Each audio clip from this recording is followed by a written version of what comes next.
El punto número 6 que tengo aquí de interés es la escuela tipo. Que ahora es la primaria Francisco García Salinas, ¿no? Y de la cual se supone que hay un túnel que incluso en recientes, bueno, en épocas aquí recientes, se dice de un presidente que escapó por uno de los túneles que conecta, bueno, por el túnel específico que conecta la presidencia con esta escuela. ¿Habrá algo de cierto en eso? Bueno, de la presidencia municipal salida hacia la escuela tipo no existe en este momento, pero en el pasado sí, porque en el principio, cuando la escuela tipo más bien era un lugar de castigo, una penitenciaría, estaba conectado con la presidencia municipal a través de la parte posterior de la presidencia. Había una puerta que ahora, allí sí se ve el marco, donde fue sellado. La escuela tipo parte de 1908, cuando ya se dedica exclusivamente para la educación. Entonces fue cuando ya se cierra el acceso presidencia municipal y la penitenciaría, puesto que a un lado, a un costado de la presidencia municipal, estaban las Fuerzas Armadas rurales que se encargaban de la seguridad, no únicamente de la población, sino más bien del medio rural. Entonces, esa área pues estaba destinada al castigo de los reos que habían cometido algún delito a nivel distrital. Pero nada que ver con un túnel, era una puerta. En estos días está sellado con piedra de mampostería. Más bien quien nos enteramos de que alguien había salido de la presidencia municipal a través de algún acceso es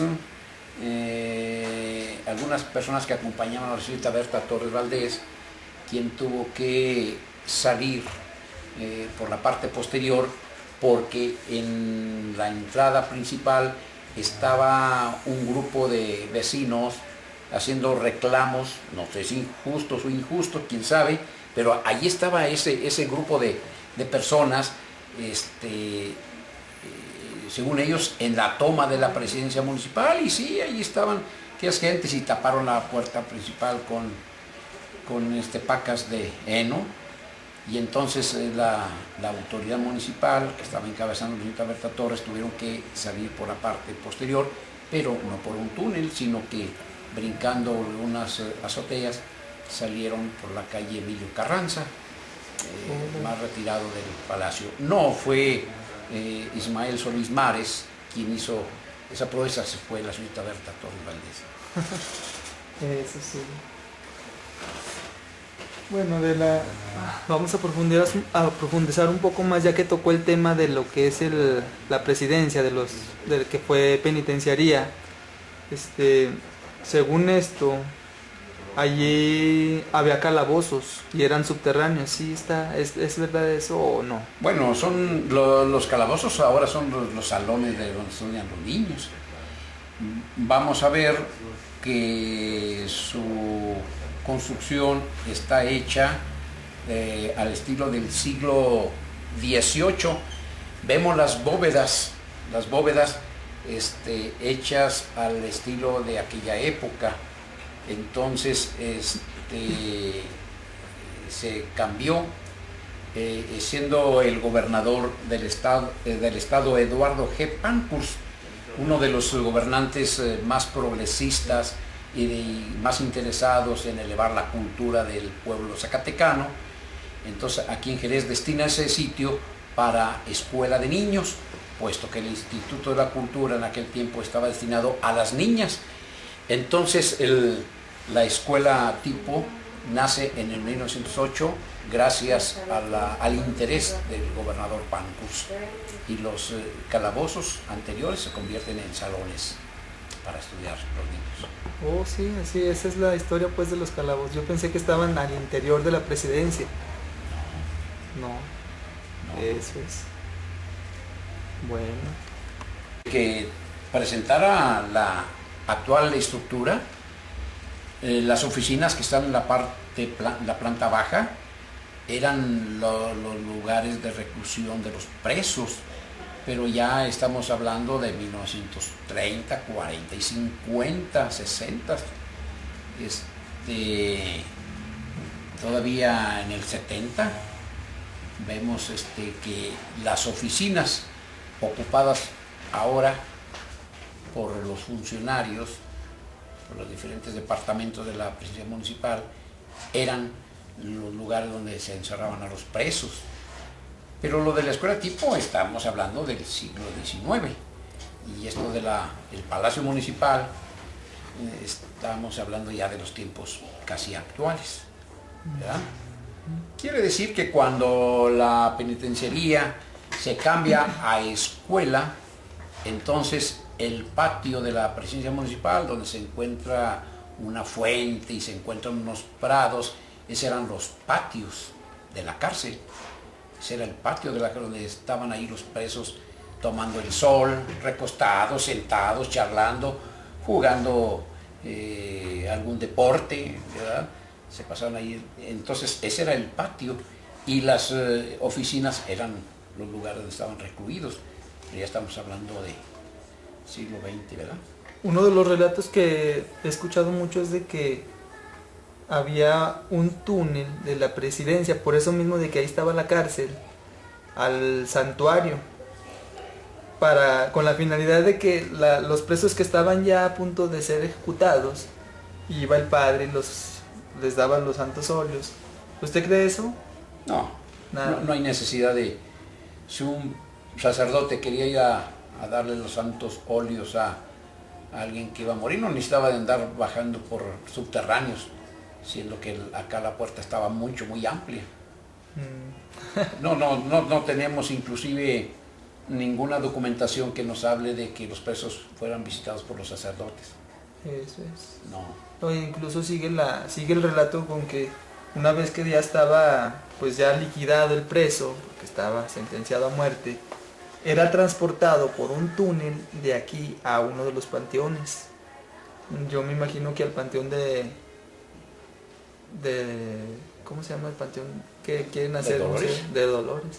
Bueno, en México y aquí en Jerez, en el estado de Zacatecas, fuera de los movimientos revolucionarios, nunca existió la pena de muerte, ni para los presos, para empezar. Nunca en México ha existido la pena de muerte, fuera de los movimientos revolucionarios. Pero en los movimientos revolucionarios, ahí caen, pero en combate. No es precisamente de que hubiera pena de muerte, nunca ha existido.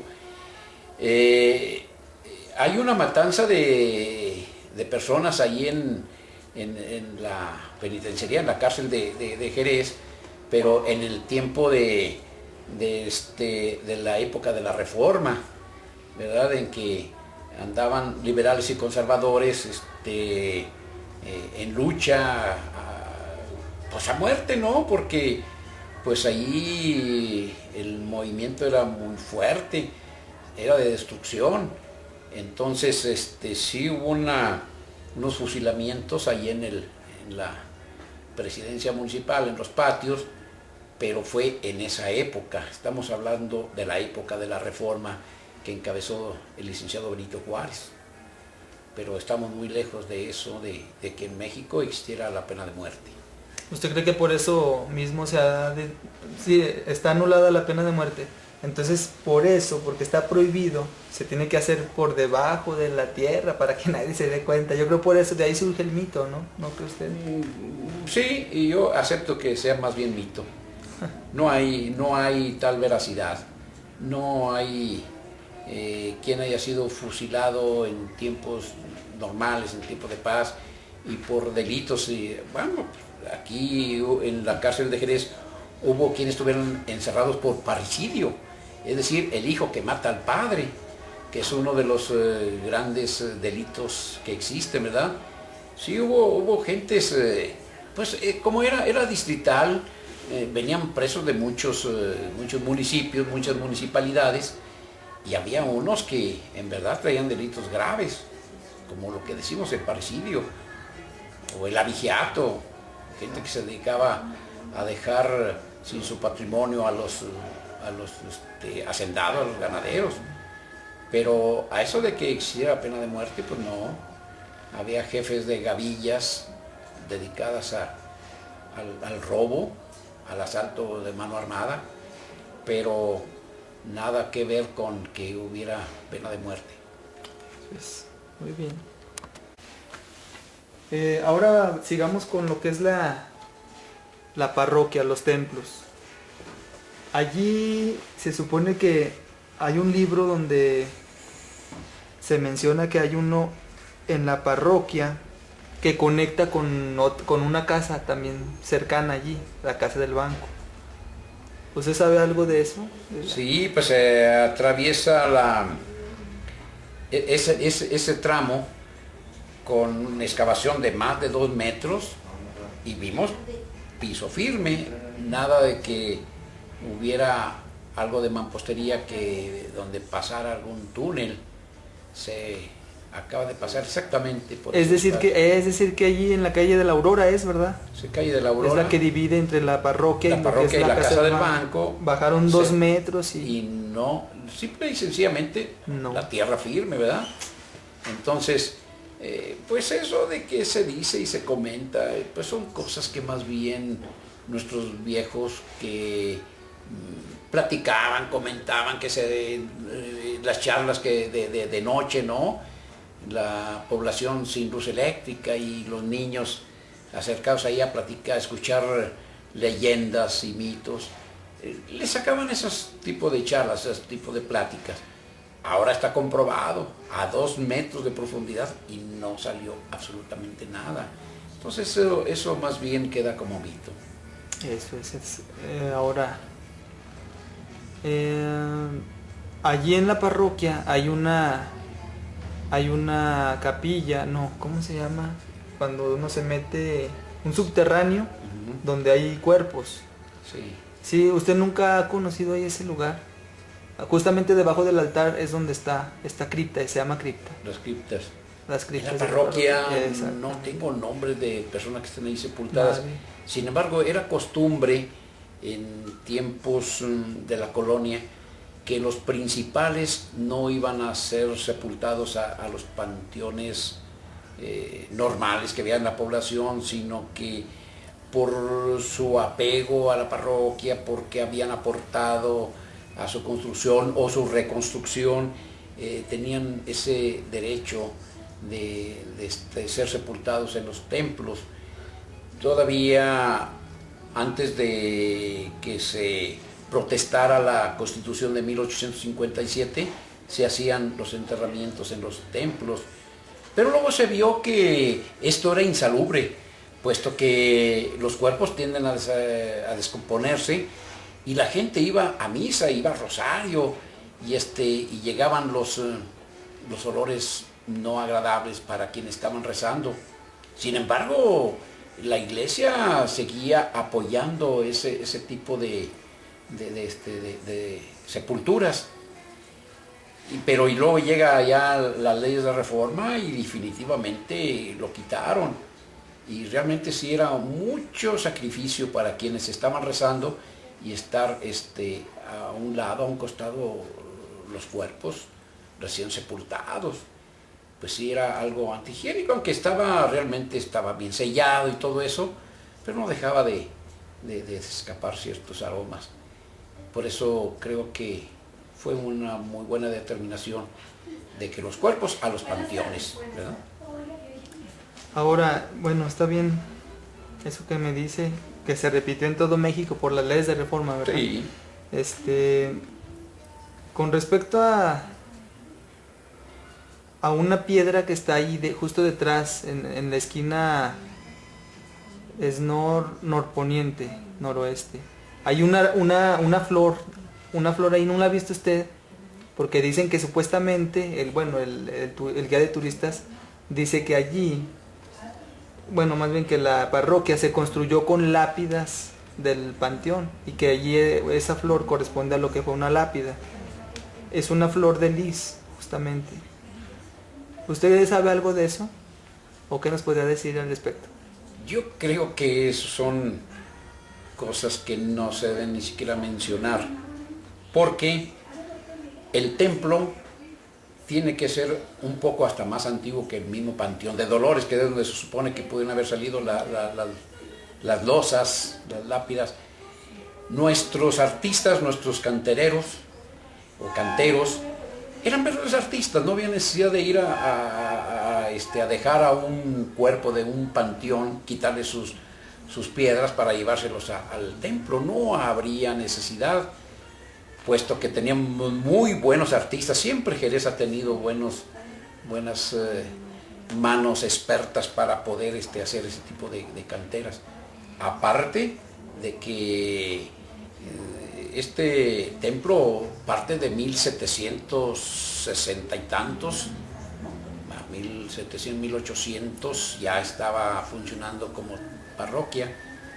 No habría necesidad en absoluto de utilizar piedras o canteras de ningún panteón, porque los artistas eran excelentes, muy buenos para labrar la piedra. Entonces, ¿usted qué cree que sea qué significa esa flor? No sabe. No, lo que pasa es que las influencias de los tiempos en que se construye se toman como modelos. Inclusive las piedras que están labradas en el Panteón de Dolores no son creaciones propias de los canteros, sino que toman muestrarios. Aparte de que ahí los mismos deudos le llevan al artista los dibujos que ellos quieren que les labren. Es decir, que no necesariamente tienen que ser creatividades de quien está labrando la piedra, sino que existen modelos. Sí, no hay necesidad de dejar a un cuerpo sin sus lápidas para llevarlos a un templo. Eso es. Ahora, como la parroquia fue de hecho yo creo que fue el primer edificio, y sobre esta parroquia, en el libro de Juan N. Carlos se menciona que sobre esta parroquia están los restos de un cue. Sí. O sea, eso es un altar prehispánico. Ahora, a lo que voy es de que se supone que los que la hicieron, la iglesia, la parroquia, fue gente indígena, ¿no? Porque no sé si se haya fijado en la fachada que está rumbo al norte, la entrada al norte, ahí hay unas esculturas de unos monos. Son esculturas. Pero son muñequitos que se ve claramente que aluden a lo prehispánico. O no sé usted qué opine. Sí, indudablemente. Es que sacar a alguien de sus creencias, cambiarlo de religión, no es cosa sencilla. No se hace por decreto. Tú eres católico, pues hoy vas a ser evangélico. Esa es una determinación propia de la persona. Eso no se hace por decreto. La creencia no se puede arrancar como se arranca la hierba. Entonces, cuando los españoles llegan y les ordenan, o les piden, o les exigen a los naturales que la verdadera religión es la cruz, pues no era nada más de decirles esto es. Pues, entonces, ¿qué viene con los cientos de años o miles de años que ellos traían como tradición de sus creencias? Pues esto no es como darle la vuelta a una hoja, a un libro, o un cuaderno. Entonces los naturales tuvieron que defender sus creencias. Entonces, en todo el país, los españoles tomaron los sitios donde ellos hacían veneración a sus dioses. Y claro, que fue una invasión.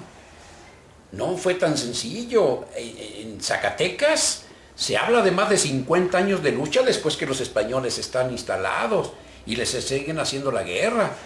Don Miguel Caldera todavía en 1590 todavía andaba haciéndoles la guerra a los indígenas, tratando de convencerlos de que los españoles eran los buenos. Todavía en 1590. Y no era tan fácil ni tan sencillo.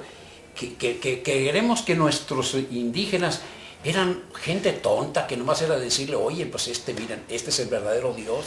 Ay, sí, no, señor, y a besarle la mano y a hincarse y abrazarlos. No, así no la cuentan, pues la gente que quieren convencernos, pero la mera verdad, la realidad, no fue tan sencillo. No es tan sencillo cambiar. Entonces, acerca del cue o adoratorio que estuvo más o menos en el espacio que está la parroquia, es posible, porque sí hay algunas imágenes que nos trasladan hacia lo indígena, pero estos es posible de que fueran trasladados por ahí de algún otro lado, puesto que nosotros, como pueblo cultural prehispánico, no tenemos mucho muestrario. Nuestra gente era chichimeca. Quiere decir de baja cultura, no es otra cosa más de que decir chichimeca es de baja cultura. Entonces, fuera de ahí del área de la parroquia, y si queremos encontrar otro cue, no lo hallamos en toda la extensión territorial de lo que es el partido de Jerez, que es Monte Escobedo, Tepetongo, Susticacán, Jerez. No encontramos muestras de templos prehispánicos. Pues no. O sea que nuestra gente era silvestre, vivía de lo que producía el campo, de la cacería, pero de dioses no tenemos muestras, salvo que en estos templos, tanto en la parroquia como en el santuario, existen esas efigies. Seguramente por allí fueron traídas, colocadas, porque inclusive aquí en Jerez no está comprobado que hubiera un cue. No. A eso es a lo que iba. Porque el Valle de Jerez lo utilizaban más bien como área de cacería, puesto que sus sembrados estaban al pie de las alturas de los cerros y ellos vivían remontados porque no querían encontrarse con los españoles. Entonces el área de Jerez más bien era un área de cacería por la tanta mezquitera y arboleda que existía. Pero bueno, allí está la parroquia, allí hubo la simbiosis, la combinación dentro de la creencia antigua y la nueva que acaba de llegar, y los elementos que ven a reforzar de que los españoles sí hicieron esa conjunción de pensamientos son que hasta la fecha las fiestas patronales se hacen con danzas que vienen siendo una muestra de los indígenas. Se hacen ritos todavía combinados con esa tradición que existía entre los indígenas de bailarle a los dioses. Y sí, realmente hubo esa combinación, pero no fue tan sencillo. Todavía en el 1650, más de 100 años después que llegó la conquista, había pueblos que seguían todavía con sus creencias anteriores, sin haber aceptado la religión cristiana. Pero bueno, pasan las generaciones y los pueblos naturales van de más a menos por el mestizaje, porque se van unificando los grupos étnicos y aparece una nueva población.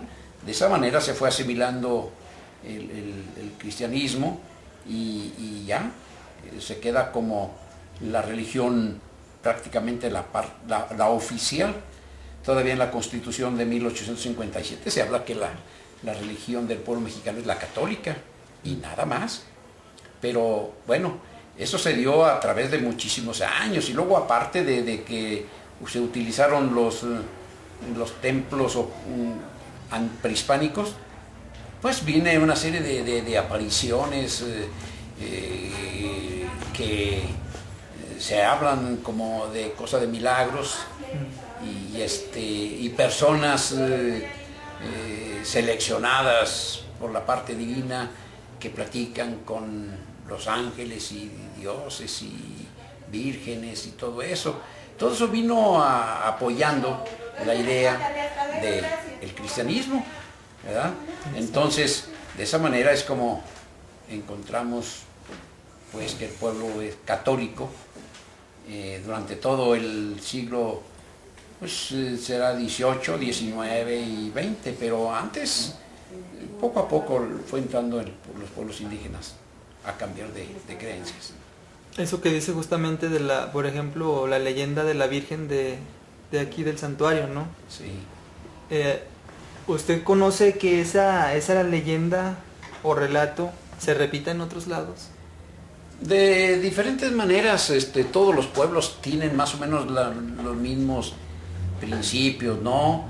De que hay voces, de que hay música y de que hay palabras divinas que se le aparecen a unos arrieros, que a una familia humilde, que a un indígena en un ayate que se le aparece y que allá una luz y que acá, pero no son más de que en el fondo el mismo camino, ¿no? Convencer a los pueblos de que hay algo divino allí, de que ustedes estaban en error. ¿Cómo es posible que crean ustedes en la serpiente? ¿Cómo es posible que ustedes crean en pirámides y todo eso? Que no, aquí está la verdad. Y todos los pueblos, curiosamente, si vamos al pueblito más pequeño, tienen su historia, tienen su leyenda de cómo es que construyeron aquel templo, cómo lo dedicaron a un patrón.